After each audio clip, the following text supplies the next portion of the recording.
Boa noite, telespectadores. No programa de hoje vamos falar em cirurgia plástica. Já estamos aqui com o Dr. Nívio Stephan, recentemente empossado presidente da Sociedade Brasileira de Cirurgia Plástica. Ele que é o terceiro gaúcho a ocupar esta vaga tão importante numa sociedade que já tem 70 anos. Tudo bem, Dr. Nívio? Boa noite, Eliane. Boa noite, teus telespectadores, as pessoas que te prestigiam esse programa tradicional da nossa região. E realmente é uma honra muito grande para nós, como gaúcho, de sermos escolhido presidente da Sociedade Brasileira de Cirurgia Plástica, que hoje representa a segunda maior sociedade no mundo. A sociedade americana, pelo seu tamanho, pela sua pujança, é a primeira sociedade. Mas nós, em qualidade, nós somos os primeiros. Em termos de números, nós somos o segundo. Mas em qualidade, eu tenho certeza que nós estamos para a passo com a sociedade americana.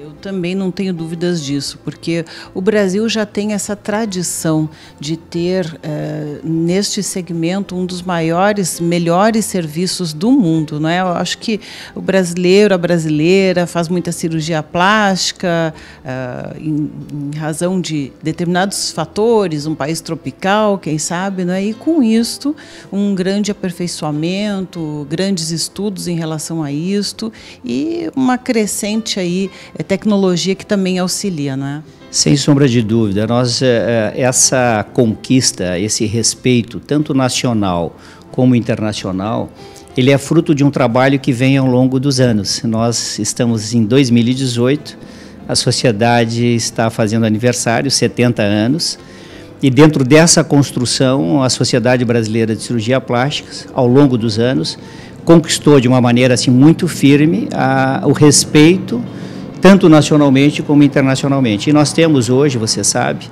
um contingente muito grande de pacientes fora do nosso país que vem buscar exatamente a nossa expertise e as nossas qualidades dentro da cirurgia plástica. Com certeza, tens razão aí para ocupar esse cargo, não é tão disputado, eu tenho certeza, em todo o Brasil, por colegas de renome, mas já ocupas há muitos anos aí também a liderança, digamos, o chefe do serviço, né, de cirurgia plástica da Santa Casa. E isto é algo que eu tenho certeza que também agregou muito, não só à experiência, mas também a todos aqueles que desfrutam, né, dos ensinamentos aí. Com certeza. Na verdade, nós temos assim uma frase durante a campanha que para nós chegarmos a ser presidente da Sociedade Brasileira de Cirurgia Plástica não é fruto de um sonho ou de se acordar e dizer, eu quero ser presidente da sociedade. Na verdade, não é meramente um cargo político. Não é, exatamente. Na cirurgia plástica, especificamente, isso é fruto de uma construção, como tu colocaste. Nós, ao longo desses anos, exercemos vários cargos associativos na Sociedade de Cirurgia Plástica. Lembras, nós fomos presidente da Regional do Rio Grande do Sul, fomos secretário da Regional do Rio Grande do Sul. Baseado nesse trabalho, nós fomos convidados posteriormente a ser diretor-geral do Departamento Científico da Sociedade. É um cargo tão importante quanto o presidente, porque realmente é o coração da sociedade, a parte científica. E, na verdade, nós fomos construindo, junto com essa carreira, junto com essa minha experiência de convivência no Serviço de Cirurgia Plástica da Santa Casa, que está ligada à Universidade Federal de Ciências da Saúde. Então, essa vivência com os jovens cirurgiões, na formação dele, na troca de experiência, você sabe que na medicina é extremamente importante essa troca do conhecimento. E esse conhecimento que a gente vai agregando ao longo dos anos, o nosso principal objetivo são os nossos pacientes que se beneficiam de alguma maneira desse estudo constante que nós temos pautado na nossa vida, tanto acadêmica como a vida profissional. Isso é fundamental, não é, Nívio? Buscar sempre o melhor, o aperfeiçoamento para os bons resultados dos pacientes que necessitam da cirurgia plástica. Depois nós vamos falar de um outro assunto super importante nesse aspecto, mas eu ainda gostaria de te perguntar, qual a principal importância, o principal objetivo da Sociedade Brasileira de Cirurgia Plástica? Como ela atua em relação à sociedade e também aos seus associados? Na verdade, a entidade ela tem uma função muito importante, junto com os Conselhos Regionais de Medicina, Conselho Federal de Medicina, e a essência da cirurgia, da Sociedade de Cirurgia Plástica, no artigo 3 dela, a essência dela é o aperfeiçoamento científico. É a troca do conhecimento, é a melhora da formação cada vez mais seletiva, cada vez mais importante do cirurgião plástico. Paralelamente a essa troca, a essa busca do conhecimento, da atividade, do exercício da cirurgia plástica, de uma maneira ética, que é extremamente importante, também hoje a defesa da especialidade está muito ligada à nossa sociedade. Nós temos feito um trabalho muito forte ao longo desses anos e agora na nossa gestão nós vamos aperfeiçoar e manter essas nossas ações no que tange aos critérios e chamando a atenção para a população que façam as suas escolhas de profissionais da Sociedade Brasileira de Cirurgia Plástica. Existe um contingente muito grande de colegas ou de não colegas médicos fazendo o procedimento da especialidade. Nós temos um grande problema atualmente com os dentistas, com os odontólogos. Tivemos agora em Recife uma decisão de segunda instância derrubando uma resolução do Conselho Federal de Odontologia. E o que nós alertamos a população, alertamos aos nossos pacientes, que os procedimentos estéticos, que muitas vezes dizem minimamente invasivos, podem trazer complicações muito grandes. E nós temos tido muitas complicações, Eliane, muitas complicações com preenchimentos, com aplicações de toxina botulínica, muitas complicações. Hoje todo mundo está fazendo aplicação de Botox, às vezes até em salão de cabeleireiro a gente vê uma plaquinha, fazemos Botox. Eu creio que isso é um absurdo, porque as pessoas não imaginam as consequências que isso pode ter. E entre tantos outros procedimentos, como especialmente os preenchimentos, que também tem um grande número de pessoas que nem são da área, não é, fazendo.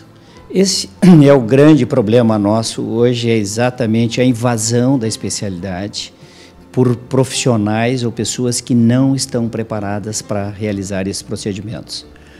Eu quero dizer para vocês, principalmente para os telespectadores, que a formação do cirurgião plástico ela é de 11 anos. São 6 anos de medicina, 2 anos de cirurgia geral e 3 anos de cirurgia plástica. No todo, são 11 anos de estudos e especialização. Não é um cursinho rápido. É muito óbvio, Eliane, muito óbvio, até para as pessoas que estão nos assistindo, que pessoas que se dizem aptas a realizarem esses procedimentos com cursos de 10 horas, 20 horas, 15 horas, de fim de semana, de vez em quando. Então, isso é um grande problema e eu tenho certeza que esse teu programa, com a audiência que tem, de alguma maneira alerta as pessoas para que não sejam seduzidas por falsos profissionais, por falsas chamadas de resolver seus problemas, porque nós temos tido muitas complicações, principalmente com os preenchimentos no nariz. Temos recebido, nós e da sociedade, um número muito expressivo de necrose de nariz, ou seja, para o telespectador entender, necrose de nariz seria a morte do tecido, e aí as complicações são muito sérias.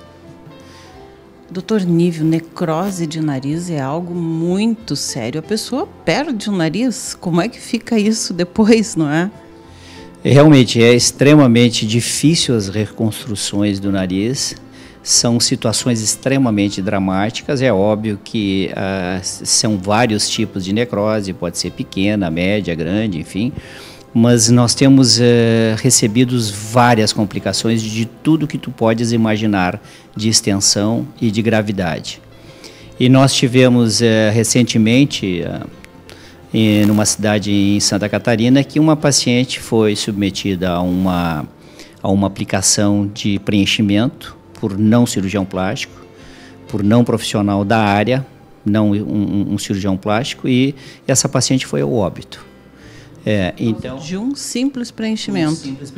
Então, na verdade, as pessoas não podem banalizar um procedimento, achando que não é só uma injeção, é só um preenchimento, porque as consequências podem ser muito, muito graves. Esse é o alerta que nós gostaríamos de chamar para as pessoas que se reportem sempre por quem está fazendo esse preenchimento, quem está fazendo essa aplicação, se é um cirurgião plástico, um dermatologista, pessoas que estão preparados para realizarem, colegas médicos que estão preparados para realizarem esses procedimentos.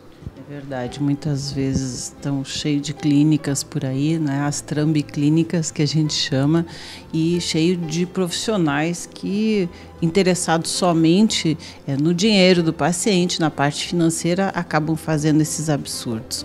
Bem, a gente vai fazendo um intervalinho e já voltamos, porque este assunto é muito importante e queremos saber aqui do presidente da Sociedade Brasileira de Cirurgia Plástica as melhores orientações para que você seja bem-sucedido nos seus procedimentos estéticos e também na recuperação de queimaduras, que é um outro assunto que estaremos também trazendo hoje aqui.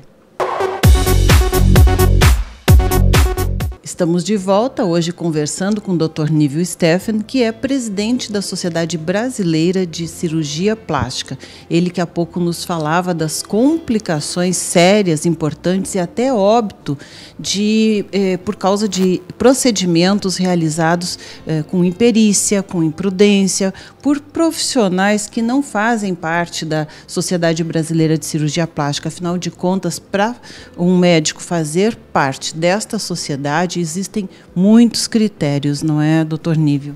Sem sombra de dúvida. Para o colega fazer parte da sociedade, ele tem todo um caminho a ser trilhado, desde a sua formação, como eu falei anteriormente, curso de medicina, 2 anos de cirurgia geral, 3 anos de especialização.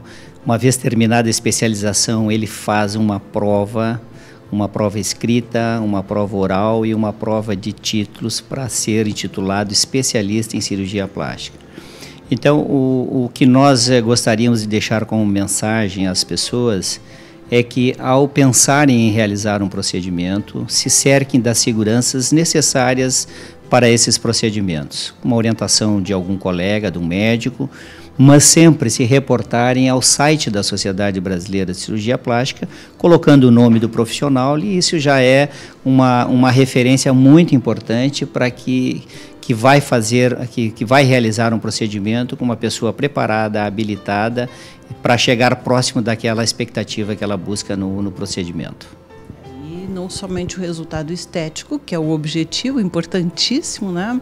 Mas também o evitar complicações, que por causa de um simples cuidado aí que fazer com um profissional adequado pode salvar sua vida, inclusive.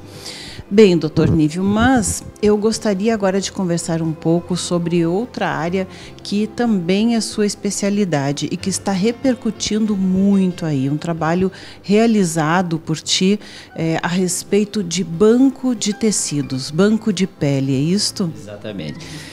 Na verdade, esse é um assunto que teve presente sempre na minha formação. Desde o início dos nossos primeiros trabalhos, nós tivemos uma vivência muito grande no tratamento dos queimados.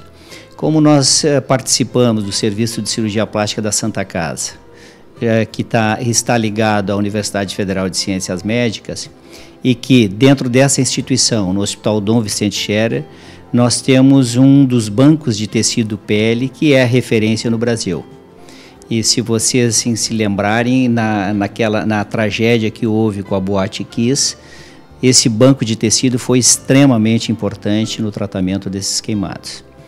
Da mesma maneira, na vigência agora do nosso trabalho, em 2017, em outubro de 2017, nós tivemos uma segunda tragédia no nosso país, que foi aquele incêndio em Janaúba, daquela creche, em que também o Banco de Tecido Pele da Santa Casa foi chamado para socorrer no tratamento desses pacientes, principalmente crianças.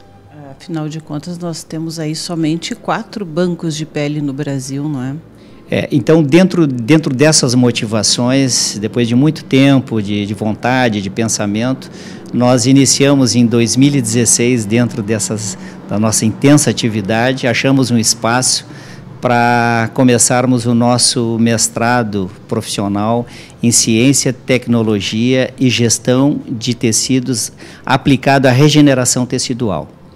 E dentro dessa linha, dessa vivência que nós tínhamos com queimado, que são quadros dramáticos, de muita angústia, de muito sofrimento, nós sentimos a necessidade, também com essas tragédias, que há necessidade de nós levarmos adiante a ideia de que o Brasil necessita mais bancos de tecido pele. Para tu teres uma ideia, Eliane, nós temos no Brasil, que é um país continental, 4 bancos de tecido pele. Na verdade, nós tínhamos 3. Agora, em 2017, foi acrescentado o 4º banco de tecido. E para teres uma ideia comparativa, na América do Norte, nos Estados Unidos, existem 76 bancos de tecido pele. E isso demonstra, então, uma discrepância muito grande. E o que nós sentimos também nesses bancos de tecido pele, que são através das doações de órgãos, que as pessoas hoje cada vez estão mais sensibilizadas, também se utiliza a pele como um elemento para ser utilizado nesses tratamentos que são extremamente dramáticos. A pele é tratada como um órgão. Exatamente. E a pele hoje, a pele que se sabe, é o maior órgão do organismo humano. Então, dentro dessa linha de doações de órgãos, se criou hoje, já tem essa mentalidade das pessoas terem essa visão mais do próximo, e isso fez com que nós levássemos adiante a nossa ideia, e nós estamos agora em fevereiro, se Deus quiser, realizando a nossa defesa de tese, que será a publicação de um livro que vai ser distribuído gratuitamente para as faculdades de medicina, para as bibliotecas públicas, como um manual, fazendo passo a passo de como criar um banco de tecido pele. E para que vocês entendam a importância de um banco de tecido pele, ele é um divisor, muitas situações, entre a vida e a morte.